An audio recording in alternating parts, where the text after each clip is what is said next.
निसंदेह कल्पना का जादू असम में सिर चढ़कर बोल रहा है। इसके पीछे निर्मल सहजता, व्यवहार की कुशलता और बोली की कोमलता। ये तस्वीरें तो आपने चुनावी सभा की देखी ही होंगी।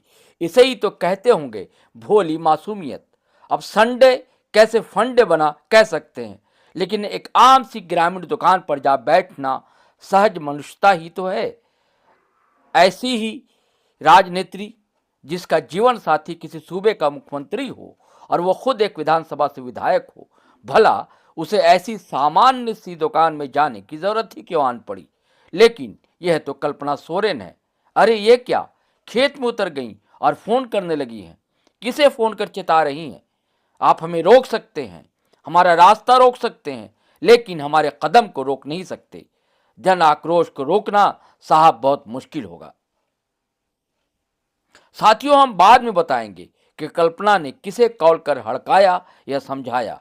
पहले आप खुद सुनिए कल्पना फोन पर किसे क्या बोल रही हैं। लोग उस बगान में जो काम कर रहे हैं इतने वर्षों से, आप उसके कभी मालिक बन पाए हैं?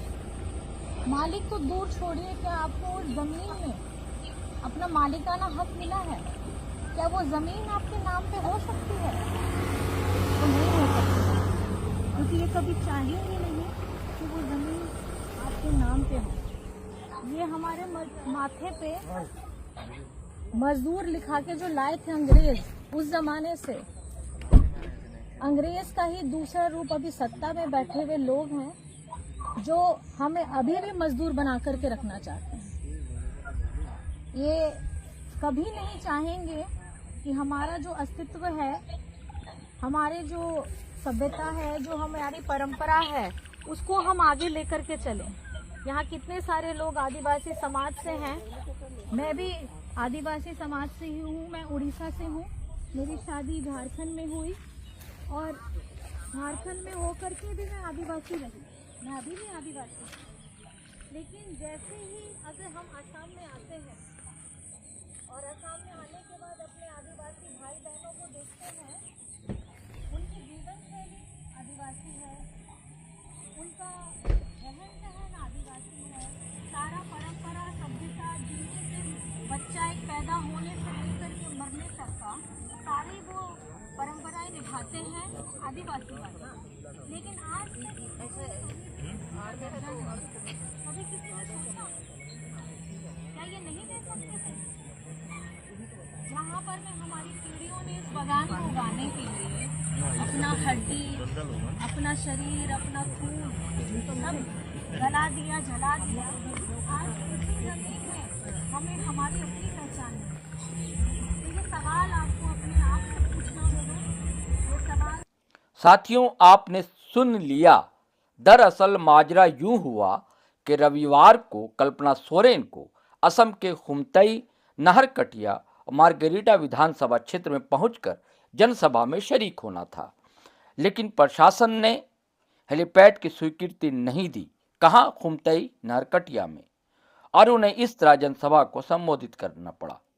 असम के दूसरे छोर पर स्थित मार्गेरिटा विधानसभा क्षेत्र के कार्यक्रम में सड़क मार्ग से जाते हुए फोन के माध्यम से उन्होंने खुमतई नहरकटिया की जनता को इस तरह संदेश पहुंचाया। अब सुनिए मार्गेरिटा विधानसभा की चुनावी सभा में आखिर कल्पना सोरेन ने क्या कहा। मैं सवाल पूछना चाहती हूँ आप लोगों से, असम को किसने बनाया है? यहाँ की चाय बगानों पे अपना खून, अपना पसीना, अपना हड्डी लगा करके किसने इसको उगाया है? यहाँ पे एक एक रक्त की धारा हमारे पीढ़ियों ने, हमारे बुजुर्गों ने, हमारे अपने बड़ों ने यहाँ पर में अपने जीवन की आहुतियां दे दी। लेकिन आज यहाँ पे क्या हमारे जमीन में हमें अभी तक हक अधिकार मिला है? आज हम अपने आप को आदिवासी कहते हैं। आज यहाँ पे अलग अलग धर्म, अलग अलग जाति से लोग आए हैं, अपने सुंदर सुंदर वेशभूषा में आए हैं। ये प्रमाण करता है कि हम गर्व से अपने आप को आदिवासी बोलते हैं। लेकिन क्या हमें एसटी का दर्जा अभी तक मिल पाया है? हमारी सारी परंपराएं बच्चा पैदा होने से लेकर के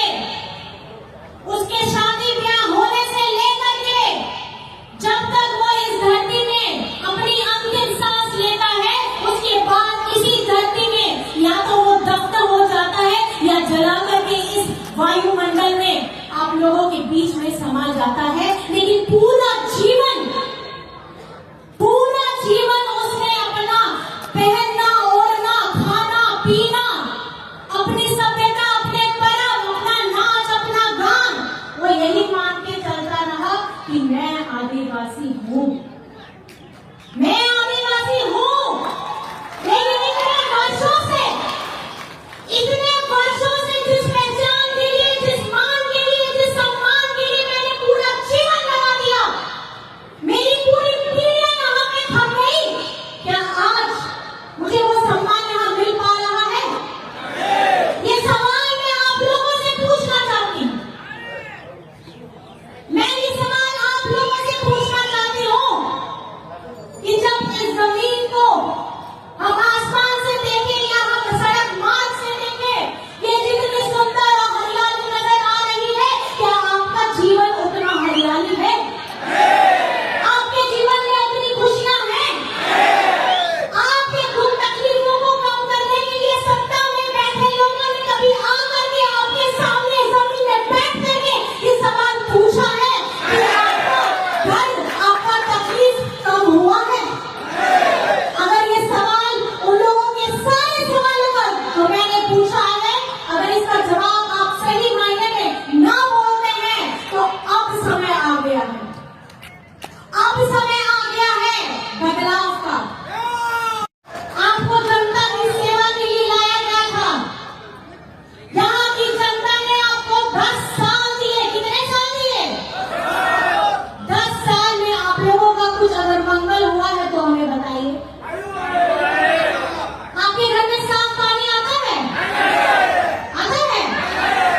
घर में जो हम लोग बिजली लगाते हैं, बिजली आता है? फ्री तो मिलता ही नहीं होगा इस राज्य में बिजली।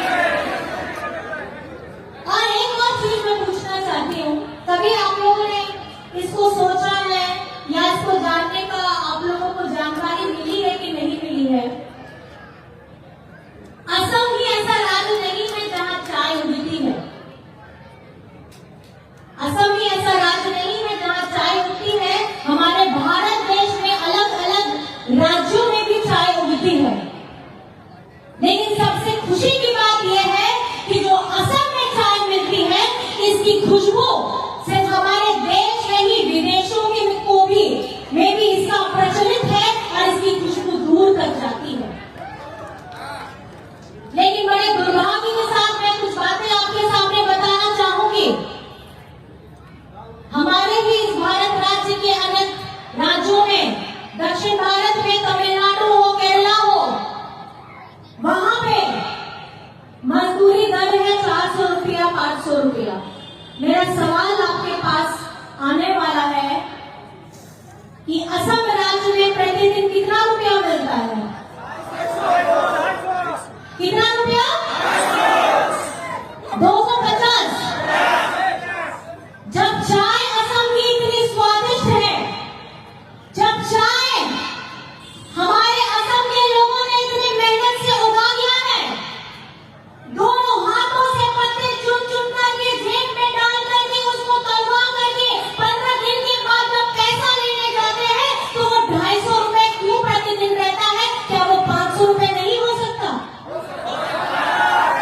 हो सकता है कि नहीं हो सकता? और ये काम यहाँ पे किसको करना चाहिए था? किसको करना चाहिए था? और सरकार ने क्या किया? कुछ किया है?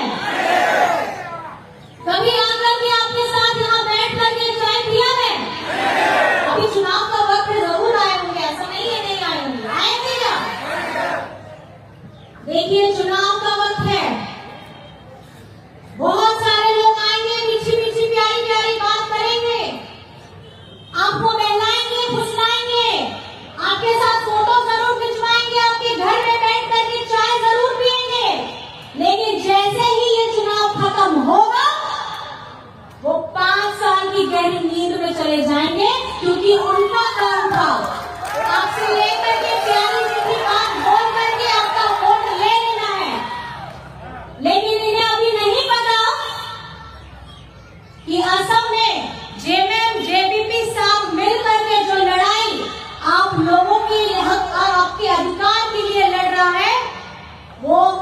असम आ चुका है और हमारे असम के लोगों और भाइयों और हमारी बहनों को ये अब आपको अपनी लड़ाई पहले खुद लड़नी होगी, उसके बाद हम आपके लिए हमेशा खड़े हैं।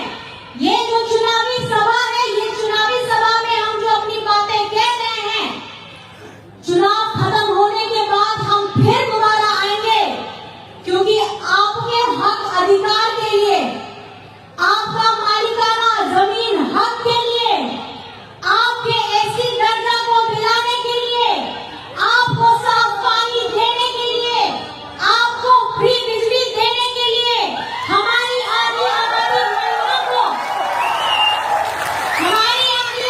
महिला को, आर्थिक रूप से सशक्त करने के लिए, बच्चों के स्कूल को बेहतर बनाने के लिए हेमंत दादा आपके पास आ रहे हैं।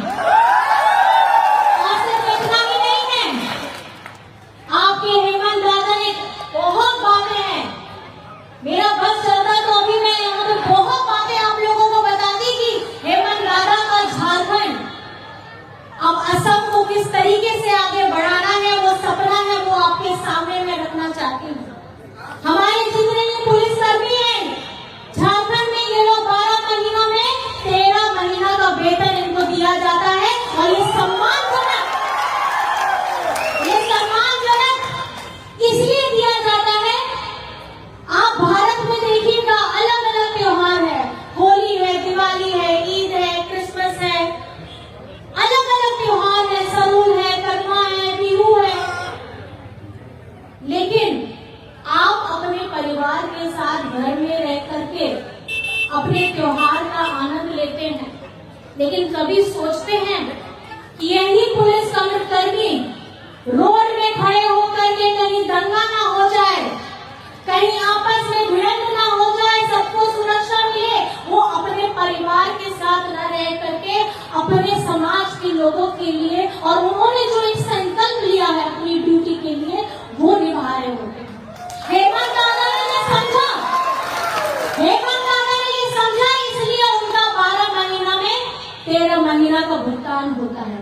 हमें गर्व है कि हमें ऐसे लोग मिले हैं जो पूरी निष्ठा के साथ, पूरी ताकत के साथ, अपनी पूरी शक्ति के साथ अपने समाज को सुरक्षित रखने के लिए अपने त्योहारों को अपने लोगों के साथ बिता करके रोड में, गली में, मोहल्लों में अपनी ड्यूटी निभाते हैं। मैं सल्यूट करती हूँ ऐसे लोगों का, जिन्होंने अपने परिवार की खुशी से पहले अपनी जिम्मेदारी को समझी। यही जिम्मेदारी हमारे नेता में होनी चाहिए, यही जिम्मेदारी हमारे उन सभी प्रतिनिधियों में होनी चाहिए कि आपका फर्ज बनता है कि आपको अगर चुना गया है, मतलब आपका पहला कर्तव्य जनता के प्रति होना चाहिए।